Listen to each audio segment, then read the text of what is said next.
Hello.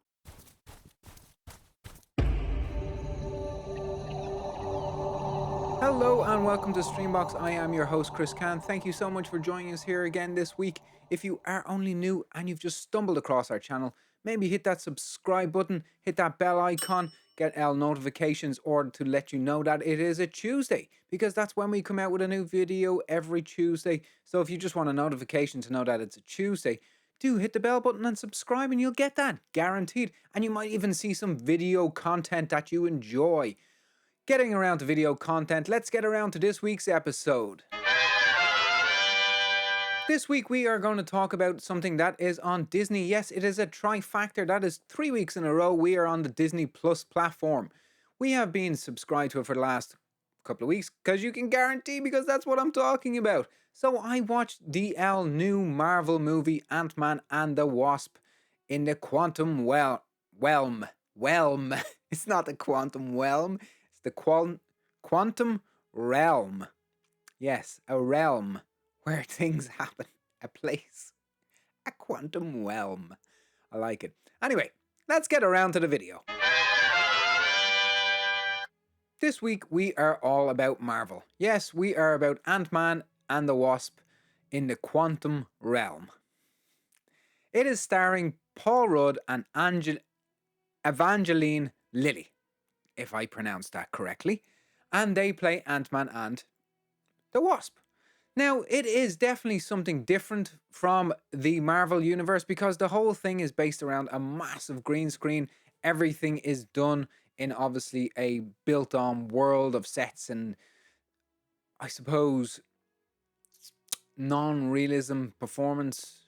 Everything has to be reacted to something that's not there, which a lot of movies nowadays are all drifting into because it is such a high quality of visual effects and 3D and obviously the green screen animations, which are not really green screen anymore because it is now a visual screen that comes behind them, which projects the scenery on it, so they feel like they're actually in the location when it's happening. And then obviously the set is built around that to even make it more engrossing for the actors, which is wonderful to do. And it also gives that benefit of the actors giving a more truer performance.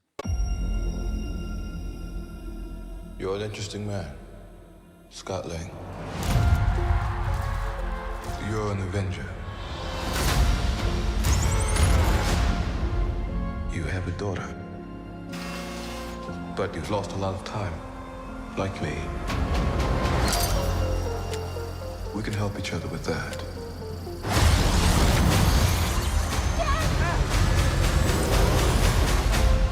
This film also stars the fantastic Michael Douglas, and it also has Michelle Pfeiffer.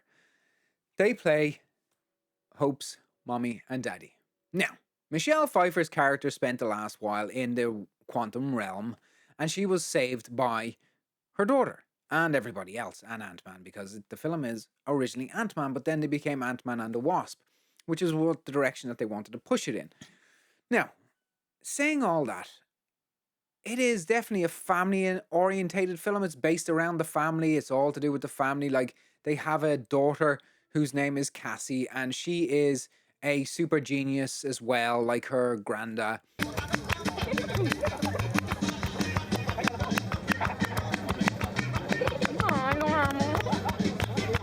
What happens in the movie is that she builds this device that she can contact the quantum realm, and she connects with it and it sends a signal, and then they all get dragged into the quantum realm. Right? Because obviously it's about being in the quantum realm, so I'm not giving anything away.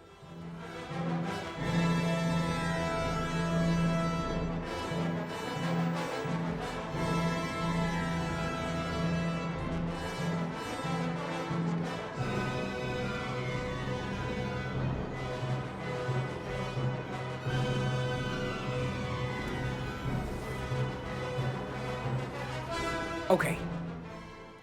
Now to the nitty gritty. This might be my first rant about a movie or a TV show or anything, or really a ranty review. I don't know whether I liked it or not. I really don't. I thought it was too... I don't even know if that's a word. It was too... Paul Rudd's character is Paul Rudd. He's a comedic actor, and I understand his performances are based around comedy.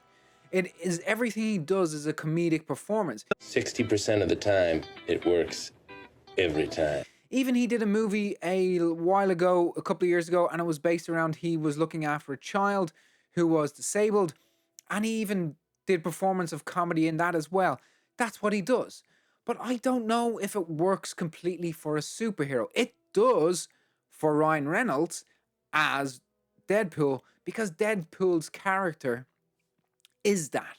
We were told that's who his character is. He is this wisecracking, witty, sort of you can't kill me, I'm invincible character. So he takes the piss out of everything and he doesn't care about anything. Only obviously the woman that he loves. But Paul Rudd's character is not that. He's just a human being that wears a suit.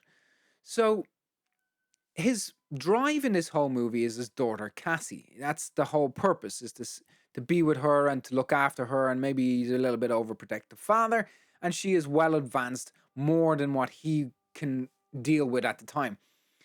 So they're in the quantum realm, and we don't know why they're in there and what's happening and so forth, but then we find out that Michelle Pfeiffer's character was in connection with Kane the Conqueror. And this is our introduction to Kane the Conqueror since the other Marvel show, which was Loki. It took me a moment there. It was Loki. And we meet him. Now, Kane the Conqueror is played by Michael Majors, who is an excellent actor, but I just don't understand his drive behind the character. He's crying in moments. He's crying in scenes. It's like he is a narcissistic, murdering, conquering sociopath who destroys worlds and wipes out millions and trillions of people, and he's crying. He's like, I just don't get it. The contrast of character choices and the level of what the character is and how his demoniac and evilness that he is as Kane, like all Kanes are so evil, they're just pure evil. Yet he's crying. Like I get that he's trying to be emotional, he's trying to save the world, but how can you save something by destroying everything? I don't understand his heartfelt moments. He has these heartfelt moments with Michelle Pfeiffer's character, who I literally cannot remember her name. It has dropped out of my brain, and I do apologize. It will roll across the screen right now. There you go. And he's this heartwarming person. He wants to bring her home and reunite her with a family when we get the story all about them. But it just doesn't make sense to me. It really didn't. I didn't get the story. They dropped Bill Murray into it. He's in it for a bit. He's great, as he always is. Bill Murray, he always delivers a cracking performance. But then you find out that the character of Michelle Pfeiffer was in a relationship with Bill Murray's character. They had this thing going. And then he just portrays them. Like, it's absolutely doesn't make sense. There's so much in this film that doesn't make sense. There's scenarios and scenes and storyline that just seems to flitter away. It sets it up and then it just sends it off somewhere that it doesn't make sense to go. I was so confused by what they were trying to portray. Not in confused in following the movie. Following was simple. The story was simple. Stuck in the quantum realm. Quantum realm. Stuck in the quantum realm. Need to get out. Happy days. Let's get the hell out. Understand that completely. Very simple. Right, Kane's in here as well. We need to defeat him to get out. But everything else in between that just does not make sense. Characters that they introduce us to, side characters that try to deliver a side scenario. Like there's this other lady that we learn, and she's like brings them all together to fight against Kane. But we never really get a backstory on her or anything, or we don't build any emotional connection with her, and she's slightly bitchy. We don't really, it just seems like a mumbled is not a word, a mumbled up mess of information. And that's what it felt like to me. A mumbled up mess of information that they tried to crush into 2 and a bit hours as much as possible and then shove it down your throat. Instead of just keeping it simple, we go in, Kane is there. You don't need to have the whole fight, the battle with him. Let's have a storyline where we develop and we see characters move forward. And then maybe, but they are just trying to shove so much information into so much short time or extended time, and then adding extra information in. It just gets so lost. For me, this movie was 2.5 PBs, maybe 2. I'm only going to give it 2. And Paul Rudd gives a great performance. Michael Douglas is in it. He's probably the shittiest granddad I've ever met. He lets his grandchild muddle with stuff that where his wife got trapped in for decades. And he just lets her play with it and create a device that connects to it. Like, it just doesn't make sense. I understand he's trying to let her grow and expand her intelligence, but the stuff that he lets her do it just feels a little bit disconnected from the human side of life and just the original Marvels.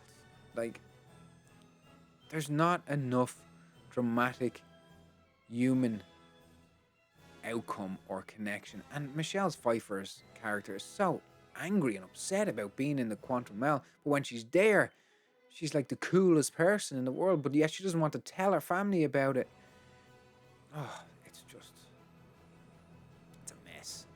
Honestly, it's a mess. Listen, thanks very much for joining us here on Streambox this week. Sorry about the rant. No, actually, I'm not sorry. I'm glad I ranted about it because I needed to get it off my chest. And if you were willing to stay to the end and listen, I am truly grateful. Thank you so much for watching Streambox. Please do subscribe, hit that bell button, come back next week. I'll try be less rantish. Maybe not. Maybe I'll find something else to rant about. Yes, I did enjoy that rant. It was really good. Anyway, thanks for watching Streambox. So Streambox, the place where all your streams can come through. Oh, yes, it's through Streambox we review, but we do it all for you. Streambox, that's you.